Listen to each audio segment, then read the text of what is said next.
Oh, this is gonna get fucking ugly.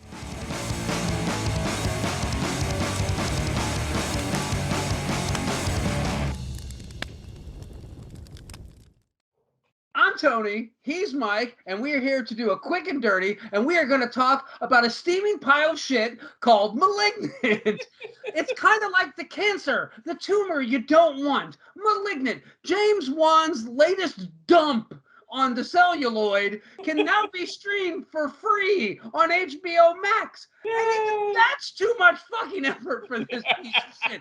Mike, what are your thoughts?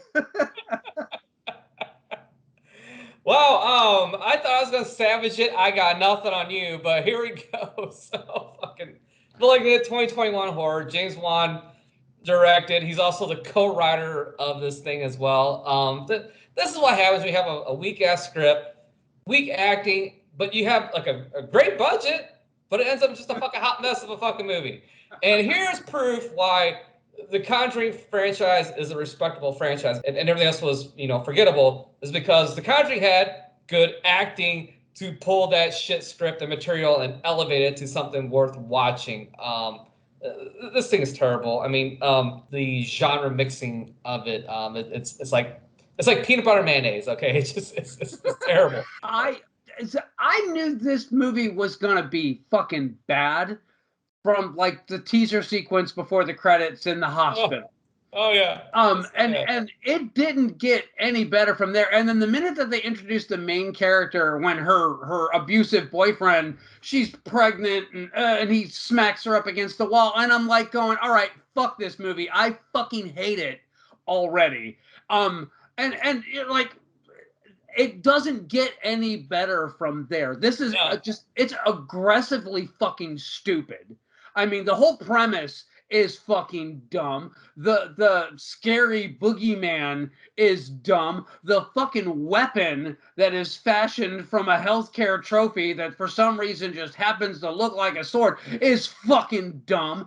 The whole motive behind the creature that's killing people that nobody in the movie fucking knows is fucking dumb. And the whole like, oh, she's got a psychic link to him is fucking dumb. And then the whole resolution is fucking aggressively dumb. It's like, this movie made me so fucking angry. There are very few films that I look at and I think, wow, this is completely fucking irredeemable. This movie is completely fucking irredeemable. This is garbage of the fucking highest order. And here's the funny thing: is like, I don't know if you watched any other people review this fucking movie, but they watched it like, oh, it's nice to see this fresh thing, and it's like, oh, it's campy. I like how they try to make it campy. No, this guy had no intention of making this thing fucking campy. No, it's a shitty fucking movie that. It wasn't intentionally campy. There's only one person that makes intentionally campy movies. That's Sam Raimi. Exactly. And that's it. And everybody else is just a fucking, no, you fucked up and you're trying to cover your fucking tracks saying, oh, I meant to do this. But yeah, no, I was trying to pay homage to Gallo films. Bullshit. I've watched hundreds of Gallo films. I love campy Italian cinema from the 70s and the 80s. I mean, sincerely love it. I have paid way more for Blu-rays than I should have ever thought of paying just because I love that genre of film so much. And you know what? This is not Gallo. This is garbage. And for anybody to try to make the claim that he's paying homage to it, no. If this is your idea of homage, you have no fucking idea what Gallo is. If you want a good film that pays homage to the Gallo genre, watch The Editor. It's made by the same guys that made The Void.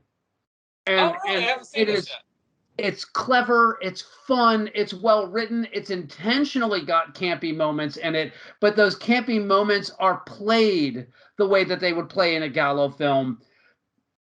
This was just stupid. I sincerely, there's like 3 movies that I fucking just completely hate. This is number 3.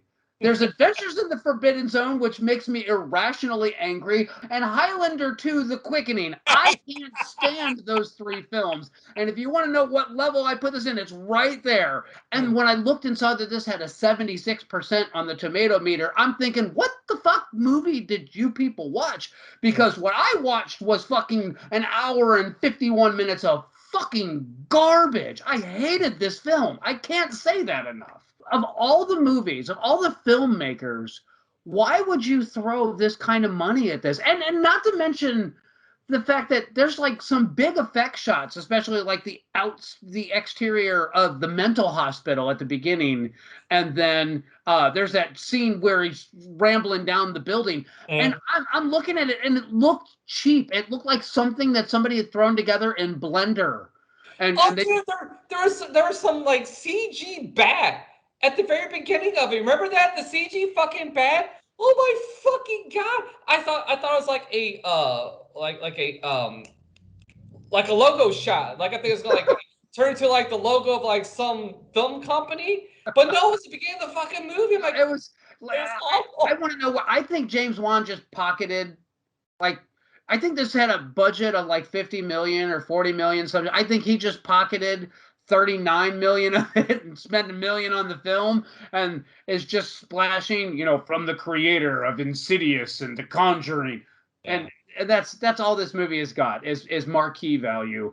And not even Again, that, but fucking like again, go back to the genre mixing. It's like this thing that had no clue what it wanted to fucking be. It's like 1 second, it's like your typical paranormal movie. And then like a flip of a switch, it's the fucking Matrix, or fucking John Wick or some shit like that. yeah, And then yeah. flip the switch. Nope, we're going back to fucking horror. Nope, flip the switch, going back to this. I mean, it's like that disjointed. And like no, this doesn't blend. This doesn't work. This is what are you trying to do? That's a great question. Here's my other question for you. If her fingers bent backwards during her transformation, does that mean her knees bent backwards too?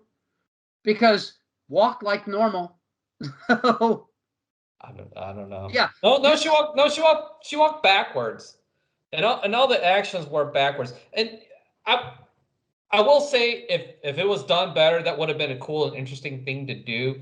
And the way she kind of moved is sometimes was, kind of creepy, not enough to actually be scary, but it was an interesting visual. See, to me, But unfortunately, it just wasn't done competently enough to really pay off. To me, it was like they were trying to like do Tamara from The Ring, but not as well or as interestingly. Yeah. It's like, oh, well, what if Tamara was an adult female and had the long, stringy, scraggly hair and the scary face and all that?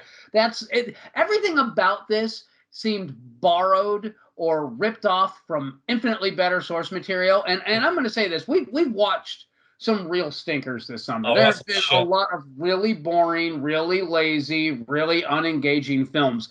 This is the fucking worst movie we have watched this year, bar none. Oh, I don't know. They're still without remorse. It's still fucking And don't forget, there was also that shitty Angelina Jolie movie. I would rather watch 2 hours of scat porn than watch this again. You know what, James? You have an opportunity that's given to so few people that studio will just give you a budget and say, hey, make whatever you want to make. And if this is your idea, if this is you, doing that, then shame on you for wasting this opportunity. Here's the other thing too. Like if this is really going to be like an homage or something like that, then you should have made it look cheap. You should have made it look low budget. Nothing about this looked low budget. It didn't look like a $10 or $20 million film. That would have been more appropriate. It looked completely excessive. Yeah. Excessive is the word I'm going to use. It looked overly slick, overproduced. Yes. That's the way that I would phrase it. And you're absolutely right about this. See, when Robert Rodriguez and Quentin Tarantino decided they wanted to do grindhouse films, they did fucking grindhouse films. And love or hate Planet Terror and Death Proof, they're legitimately grindhouse genre horror flicks, and they work. And they're infinitely more entertaining than this. And they're true homages to the grindhouse genre. This, no. Well, I don't feel like wasting more breath on this fucking piece of shit movie, so Well let's said. wrap this baby up. What are we watching? What are we reviewing next, Tony? We are doing a quick and dirty on a good horror film. I found this one. This one's been recommended to me multiple times, and I watched it and I recommended it to Mike, and we're going to talk about that one next. It's Lake Mungo, which is currently available on Amazon Prime, and it's actually a few years old, but it's kind of an underground film. It did not get the love that I think it so richly deserves. So we will be talking about that one next. See you guys then.